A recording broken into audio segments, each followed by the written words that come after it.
Hello! அனைத்து வியூவர்ஸுக்கும் வணக்கம். இன்று புரட்சித் தலைவர் பொன்மனச் செம்மல் எம்.ஜி. ராமச்சந்திரன் முன்னாள் தமிழக முதல்வர் அவருடைய பிறந்த நாள். அவருடைய குணங்கள் யாருக்காவது மக்களுக்கு பயன்படும். அதனால் அந்த குணங்களை யாராவது ஏற்றுக்கொண்டு நடந்தால் வாழ்க்கையில் வெற்றி அடையலான்னு சொல்கிறதுக்காக இப்போ அவர் மூலிமா எனக்கு தெரிஞ்ச பிடிச்ச குணங்கள் என்னன்னு கேட்டிங்கன்னா, தாய்ப்பாசம். அவர் எம்ஜிஆர் வசித்த ராமாவரம் தோட்டத்தில் அவங்க தாய்க்காக ஒரு கோவிலை கட்டி அந்த சத்யபாமா, அவங்களோட தாயார் சத்யபாமாவுக்காக ஒரு கோவிலே கட்டி முதல்ல வெளியில் போகும்போது தாயை வணங்கிட்டு தான் வெளியே போவாராம். அதனால் அந்த தாய் இல்லாமல் நான் இல்லை அப்படின்னு சொல்லிட்டு ஒரு பாடலே இருக்குது. எனக்கு ஒரு தாய் இருக்கின்றாள், என்றும் என்னை காக்கின்றாள், தாய் இல்லாமல் நான் இல்லை அப்படின்ற பாடல். தாயை வணங்குறவங்க கண்டிப்பாக வாழ்க்கையில் வெற்றி அடைவாங்க. ஏன்னா தாயினுடைய மனசு குளிர்ந்தால் தான் அந்த குடும்பம் அவனுடைய வம்சமே விருத்தியாகும். அது ஆசீர்வாதமாக இருக்கும்னு சொல்லுவாங்க.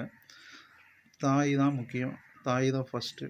அதுக்கடுத்து தான் என்ன சாப்பிட்றாரோ அதே உணவு தான் அங்கே இருக்கிறவங்க, அவருக்கு சுற்றி இருக்கிறவங்களுக்கும் கொடுப்பாராம், அவரை சூழ்ந்து இருக்கிறவங்களும் கொடுப்பாராம். அதுக்கப்புறம் தன்னுடைய எதிரிக்கு கூட அவர் நல்லது தான் நினைப்பாராம், கெடுதல் நினைக்க மாட்டாராம். அந்த குணங்கள். அதே போல் இப்போ ஒரு ஷூட்டிங்கில் அவர் ஒரு படத்தில் இந்த வாகினி ஸ்டூடியோவில் ஒரு ஷூட்டிங் நடக்கும்போது யாரோ ஒரு லைட் மேனுக்கு காலில் ரத்தம் வந்திருக்கு, ஆணி குத்தி ரத்தம் வந்திருக்கு. அதை பார்த்த உடனே எம்ஜிஆர் என்ன பண்ணிட்டாரு, முதல்ல அவரை கூப்பிட்டு தன்னுடைய பாக்கெட்டில் இருக்கிற அப்படி கையை உள்ளே விட்டவுடனே எவ்வளோ பணம் வந்ததோ அதை அப்படியே அள்ளி கொடுத்து, முதல்ல செப்பல் வாங்கப்பா, இதை நீ செலவுக்கு வச்சுக்கப்பா, இந்த மாதிரிலாம் இருக்காதப்பா அப்படின்னு சொன்னாராம். அது அந்த புகழுக்காக செய்யலைன்றது சில பேர் நடிக்கிறன்னு கூட சொல்லுவாங்க. ஆனால் ₹1 கொடுக்கணுன்னா கூட அதுக்கு ஒரு மனசு வேணுங்க. அது மாதிரி அப்படியே எடுத்து கொடுக்கறதுக்கு அதுக்கு ஒரு பெரிய மனசு வேணும்ல. அந்த மாதிரி கொடுக்குற மனசு உள்ளவர். அந்த குணம் இருந்தால் வெற்றி அடையலான்னு சொல்கிறதுக்காக. அந்த குணம் நல்ல குணம். இரக்க குணம்.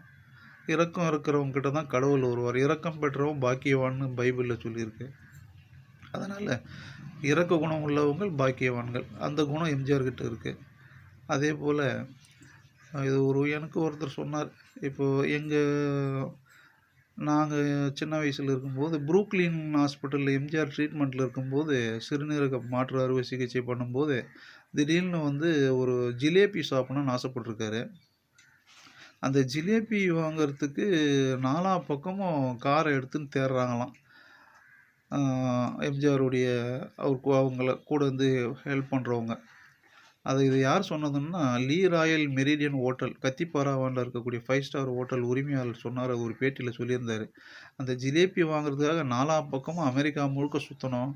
கடைசியில் இரவு நேரம் அது கடையை மூடும்போது ஒரு 2 ஜிலேபி கிடச்சிது. அதை எடுத்துன்னு போயிட்டு எம்ஜிஆர் கிட்ட கொடுத்தோம். அதில் சின்னதாக ஒரு சின்ன பீஸ் எடுத்து அவர் சாப்பிட்டு மீதி இருக்கிறதெல்லாம் எங்களுக்கே கொடுத்துட்டாரு, சாப்பிடுங்கன்ட்டு. அப்போ தாங்க பார்த்தேன், அவர் சாப்பிட்றதுல மற்றவங்களுக்கு பகிர்ந்து கொடுத்து அதில் இன்பம் அடைகிறவர், மகிழ்ச்சி அடைகிறவர்னு சொன்னாங்க. அந்த குணம் எல்லாருக்கும் இருந்தால் ரொம்ப சிறப்பாக இருக்கும். மற்றவங்களுக்கு அது உதவும். அந்த குணம் வளர்த்துக்கணும். அதே போல் எதை செஞ்சாலும் சட்டப்படி செய்யணும்னு சொல்லுவாராம். ஒரு எம்பி ஒருத்தருக்கு தலையில் காயம் ஏற்பட்டு போகும்போது கூட முதல்ல போலீஸ் ஸ்டேஷன் போயிட்டு அதுக்கப்புறம் நீ அங்கே சட்டப்படி பதிவு பண்ணிவிட்டு அப்புறம் சொல்லுப்பா அப்படின்னாராம். எதை செஞ்சாலும் சட்டப்படி செய்யணும்னு சொல்லுவாராம். அந்த குணங்கள் நல்ல குணங்கள். அதை நீங்கள் வளர்த்துக்கணும். இதுபோல் அவர்கிட்ட இருந்து நிறைய கற்றுக்கணும். அதே போல் அவர்கிட்ட எப்போ போனாலும் அவங்க வீட்டில் சாப்பாடு இருக்குமா, சாப்பாடுக்கு குறைவே இல்லாது. சாப்பாடு எங்கே அன்னதானம் கொடுக்குறாங்களோ அங்கே அன்னலக்ஷ்மி வந்துடுவாங்கன்னு சொல்லுவாங்க. அது அன்னதானம் கொடுத்தா நாம் எவ்வளோ கொடுக்குறோமோ அதை விட 10 மடங்கு திரும்பி நமக்கு வருமா. அது ஒரு குணம். அது மாதிரி நீங்களும் மற்றவங்களுக்கு கொடுத்து உதவுங்க. இந்த குணத்தை வளர்த்துக்கணும். இது மாதிரி நிறைய விஷயங்கள் இருக்குது. எம்ஜிஆர்கிட்டேருந்து ஒரு 4-5 குணங்கள் கற்றுக்கலாம். எத்தனையோ குணங்கள் இருக்குது. இந்த குணங்களை கற்றுட்டு யாராவது நீங்கள் பயன்பெறணும், இளைஞர்கள் கற்றுக்கணும். அதனால் இந்த விஷயத்த சொல்லலான்ட்டு. இதெல்லாம் நீங்கள் கேட்டு பின்பற்றி எம்ஜிஆருடைய நாமம் வாழ்க, அவர் புகழ் ஓங்குக என்று சொல்லி அனைவருக்கும் நன்றி. வணக்கம் தெரிவித்துக்கிறேன். நன்றி. அனைவரும் பின்பற்றி நலமுடன் வாழ ஆண்டவனை வேண்டுகிறேன். நன்றி, வணக்கம்.